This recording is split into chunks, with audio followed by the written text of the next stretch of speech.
कश्मीर और कश्मीर की खूबसूरत वादियों को दिखाते हुए दृश्य, इंडियन ग्रोइंग वैली। देन उसके बाद एक टॉप एंगल आता है, उसके बाद सीधा हमें एक डायलॉग्स नज़र आते हैं जो कि भीड़ भाड़ और बहुत ही रियल फुटेज है उसको बोलते हुए उसमें नज़र आते हैं। लोग बोलते हैं आज़ादी आज़ादी आज़ादी। आखिरकार इनको किस चीज़ की आज़ादी चाहिए थी, ये भी सोचने वाली बात है। आप में से बहुत सारे लोग नहीं जानते होंगे, लेकिन ये लोग टेररिज्म को बढ़ा रहे थे, वहाँ पर क्राइम रेट्स बहुत ज़्यादा बढ़ रहे थे, आए दिन गुंडागर्दी बढ़ती, करप्शन, सेपरेटिज्म, और वहाँ पर मौजूद सभी लोग, जिस तरह से वहाँ पर बॉम्ब ब्लास्ट होने लगे, जिस तरह से वहाँ पर टेररिज्म बढ़ता गया, वहाँ पर जो पाकिस्तान से आकर लोग रहने लगे, पाकिस्तान से भी लोग घुसपैठ कर बैठते थे, और उसके बाद बहुत सारी ऐसी ऐसी चीज़ें हुआ करती थी जिसकी वजह से हमारा जो कश्मीर था वो एक भारत का अभिन्न अंग तो है ही, और लेकिन ये कश्मीर हमारा है, जिसकी वजह से हम कह सकते हैं कि हमारे पास एक खूबसूरत और एक बहुत ही प्यारा शहर है। कश्मीर एक स्टेट है, एक राज्य है। यहाँ पर हमें नज़र आती है यामी गौतम, जिनका पहला डायलॉग है कि कश्मीर में टेररिज्म एक धंधा है। यानी कि उन्होंने बिल्कुल साफ अपने डायलॉग से बोला है, और ये साफ नज़र आ रहा है कहने में कि ये धंधा है, यानी कि इसको जानबूझकर किया जाता है। कुछ पॉलिटिकल स्टंट्स इसमें नज़र आने वाले हैं आपको, यानी कि इस फिल्म में आपको कुछ ऐसे चीज़ें नज़र आने वाली हैं जो कि आपको दिखाएगा कि आखिरकार ये पूरा का पूरा जो आर्टिकल 370 है उसको क्यों हटाना पड़ा। पूरी की पूरी जो फिल्म है ये 370 को हटाने के लिए किस तरह से एक पूरा ढांचा तैयार किया गया था, या फिर बीजेपी की गवर्नमेंट जब आई थी उसके बाद कैसे कैसे ये चीज़ें की गई जिसकी वजह से आर्टिकल 370 रिमूव हो सका।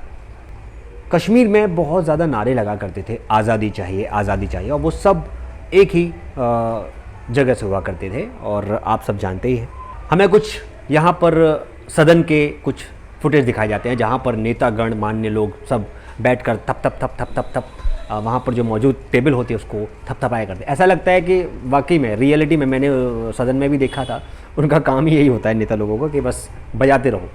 ये फिल्म जो है एक कुछ ट्रू इवेंट्स पर आधारित है, और यानी कि रियल इंसिडेंट्स नज़र आने वाले हैं जिससे ये इंस्पायर्ड होगी ये फिल्म। और यहाँ पर एक बात और देखने को मिली कि कश्मीर के जो लोग हैं, जो रियल में वाशिंदे हैं, वो लोग कभी नहीं चाहते कि यहाँ पर किसी भी तरह का कोई भी अनुशासनहीनता हो या फिर किसी भी तरह की गुंडागर्दी वहाँ पर नज़र आए। लेकिन पॉलिटिशियंस और करप्ट लोगों की वजह से वहाँ पर इसको एक तरीके से धंधा बना दिया जाता है, और वहाँ पर आए दिन बॉम्ब फटना और पत्थरबाजी होना, गुंडागर्दी होना, ये बहुत ही आम हो गया था, जिसकी वजह से वहाँ पर पुलिस फोर्स और फौजी लोग आम तौर पर हमें हर रोड पर, हर सड़क पर, कोने कोने पर नज़र आ जाया करते थे।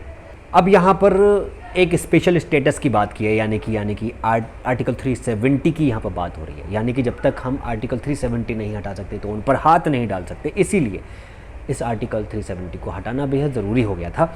अब बात आती है कि ये जो इसमें ऑफिसर हैं ये कौन है, ये जो बातें कर रहे हैं यामी गौतम, ये कौन है। ये एक यंग फील्ड एजेंट हैं जो कि वहाँ पर कश्मीर में कार्यरत हैं, और जो उस पूरे इलाके के बारे में बहुत अच्छे से जानते हैं, जिनका नाम है जूनी हक्सर।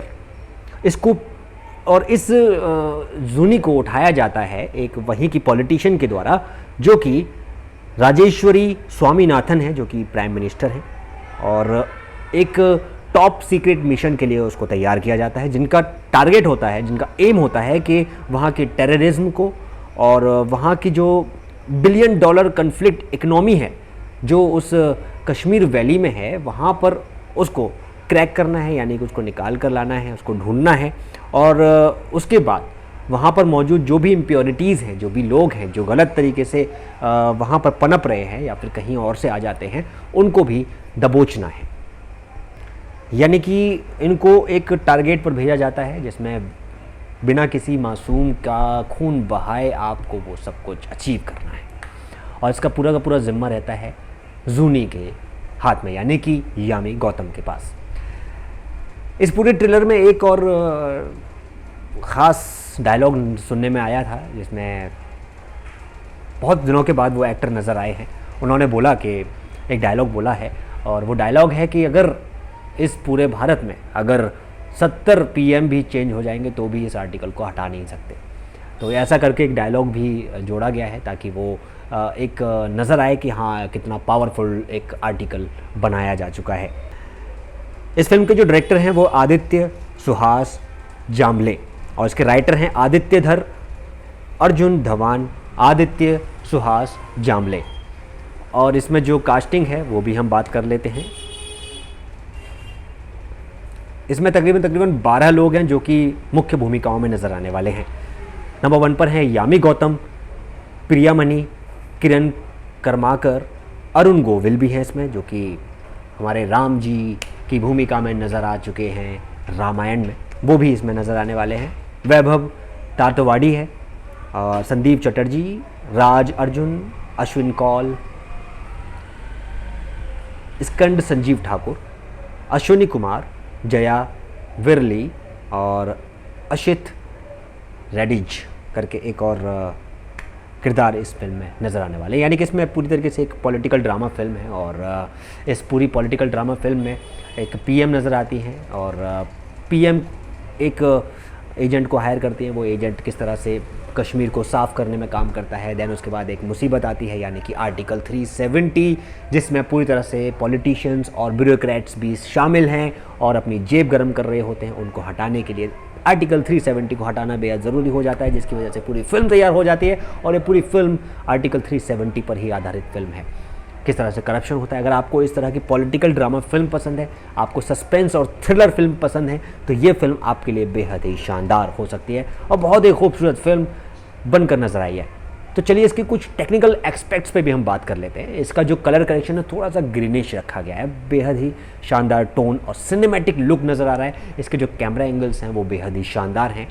इसके जो डीओपी हैं वो है सिद्धार्थ वसानी और इसको प्रोड्यूस किया गया है कुल 8 लोगों के द्वारा, जिसमें अमित बत्रा, ज्योति देशपांडे, आदित्य धर, लोकेश धर, मनोज जाधव, विशाल परमार, अर्श वोरा और पुनीत वदान, जो कि इसके ईपी हैं। और इसकी अगर हम राइटिंग की बात करें, यानी कि इसके जो राइटर्स हैं जिन्होंने डायलॉग्स लिखे हैं, स्क्रीन प्ले लिखा है, जिन्होंने उसके पूरा का पूरा कॉन्सेप्ट बनाया है, वो है स्क्रीन प्ले और डायलॉग लिखा है आदित्य धर ने। आदित्य धर की स्टोरी है और अर्जुन धवन ने इसके स्क्रीन प्ले और डायलॉग लिखे हैं।